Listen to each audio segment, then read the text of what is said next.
నేను మేకపాటి చంద్రశేఖర్ రెడ్డిని, మాజీ ఎమ్మెల్యే ఉదయగిరి. ఈరోజు మనం ఏర్పాటు చేసుకున్నటువంటి ఈ ప్రెస్ మీటు ఎందుకనేది కూడా వివరంగా చెప్పవలసిన అవసరం ఉంది. కాబట్టి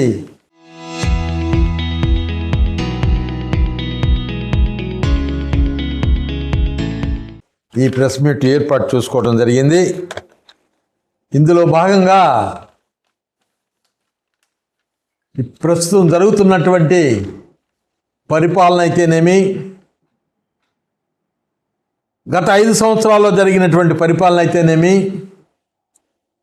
గత 5 సంవత్సరాల్లో పరిపాలించినటువంటి ముఖ్యమంత్రి అయితేనేమి, ప్రస్తుతం పరిపాలించేటటువంటి ముఖ్యమంత్రికి తేడా చూసుకుంటే మీ అందరికీ తెలుసు, రాష్ట్ర ప్రజలందరికీ తెలుసు, నక్కకి నాగలోకానికి ఉన్న తేడా ఉన్నటువంటి విషయం కూడా మీ అందరికి కూడా తెలుసు. చంద్రబాబు గారు అనుభవజ్ఞుడు, 4 తూర్లు ముఖ్యమంత్రి అయినటువంటి గొప్ప తెలివితేటలు ఉన్నటువంటి ముఖ్యమంత్రి. అది రాష్ట్రంలో ప్రజలందరికీ తెలుసు, మేధావులందరికీ తెలుసు, రాష్ట్రంలోనే కాదు భారతదేశంలో ఉండే లీడర్లందరికీ కూడా తెలుసు. మరి అలాంటి వ్యక్తి ఈరోజు మన రాష్ట్రాన్ని పరిపాలిస్తున్నాడు అనేది మన అందరికి కూడా తెలుసు. ఆయన రాజకీయంలో ఆరితేరిన వారు.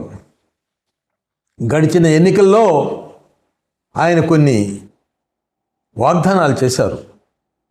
ఆ వాగ్దానాలలో సూపర్ 6 అనేటి ప్రతిపాదనలు, ప్రజలకు అవసరమైనటువంటి వాగ్దానాలు మనం చూసాం, విన్నాం. అందులో భాగంగా తల్లికి వందనం ఇచ్చాడండి, ఇస్తున్నాడండి. ఇస్తున్నారా లేదా? ఇస్తున్నారు. తల్లికి వందనం. దీపం పథకం 3 సిలిండర్లు చెప్పిన ప్రకారం ఇస్తున్నారా లేదా? ఈ 2 తల్లికి వందనం ఇస్తున్నారు, దీపం పథకం ఇస్తున్నారు.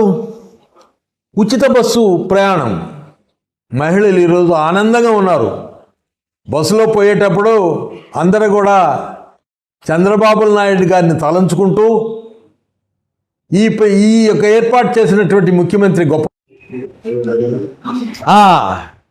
ఏమయ్యా జగన్మోహన్ రెడ్డి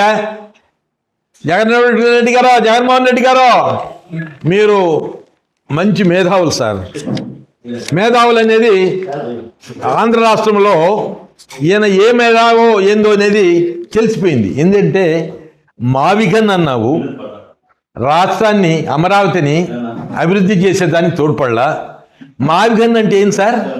విజయవాడ, గుంటూరు, మచిలీపట్నమా? ఈ మచిలీపట్నం, విజయవాడ, గుంటూరు 3 కలిపి మావిగన్ అని అన్నావు. పోయిన 5 ఏళ్లలో నీకు గుర్తు రాలయ్యా? ఆ మావిగన్ నేను అప్పుడే పెట్టకూడదు మరి? నీకు గుర్తు రాలేదట? ఏం పరిపాలించినవా? ఏం పరిపాలించినావు నువ్వా? అది ఎప్పుడో నీ పరిపాలనలో నువ్వు పెట్టుంటే సొంతంగా సరిపోయేది కదా. ఇప్పుడు ఈరోజు అనుకోబడలేదు కదా, ఆ మావిగని నడిచిపోయేది కదా. మావిగని ఇప్పుడు చంద్రబాబు నాయుడు గారు రాష్ట్రాన్ని అభివృద్ధి చేస్తుంటే, అమరావతిని డెవలప్ చేస్తుంటే, అమరావతినే కాదు ఆయన విశాఖపట్నాన్ని కూడా బ్రహ్మాండంగా డెవలప్ చేయాలని చంద్రబాబు నాయుడు గారు కష్టపడుతున్నారు. మావిగని అనేది ఇప్పుడు తీసుకొచ్చేందో బొమ్మలాట ఆడినట్టు ఆడితే అది బొమ్మలాట అంటారు కానీ తెలిసిన మాటలు కాదు ఇవన్నీ. మావిగని అనేది గడిచిన 5 ఏళ్లలో నీకు గుర్తుకొచ్చి నువ్వు పెట్టుంటే శబాష్. నువ్వు అది అప్పుడు పెట్టకుండా ఇప్పుడు మావిగని అంటే నవ్వుకుంటారా? దాన్ని పోయి ఓడగొండ యాదబ్బా ఇప్పుడు గుర్తుకొచ్చింది ఈయనకి మావిగను. ఇప్పుడు ఏం చేస్తాడయ్యా మావిగని? అప్పుడు ఈ పట్టణాలు లేకుండా పోయినాయా? ఇప్పుడు ఉన్నాయి కదా, అప్పుడు ఉన్నాయి ఇప్పుడు ఉన్నాయి. ఈ మావిగని మళ్ళీ పెడతాడంట. ఏంది ఆయన వస్తే పెట్టేది, నేను వస్తే పెట్టేది? బిగిచ్చి పెట్టుండరు అంతా. తాతల నుంచి కూడా కాదు, ఏం చేయలేరు. అయిపోయింది. ఎన్డీఏ ప్రభుత్వం అంతా బిగించి పెట్టి రాజధానిని అమరావతిగా అభివృద్ధి చేస్తున్నారు. నువ్వు కూడా మానుకొని అభివృద్ధి, అమరావతి అభివృద్ధికి సహకరించు. అంతేగానే ఏదో మావి గన్ను, ఈ గన్ను, ఆ గన్ను, ఏ అసలు గన్ను మీది ఏ గన్ను ఉండదో ఆ గన్ను ఉపయోగించుకోండి, సరిపోతుంది.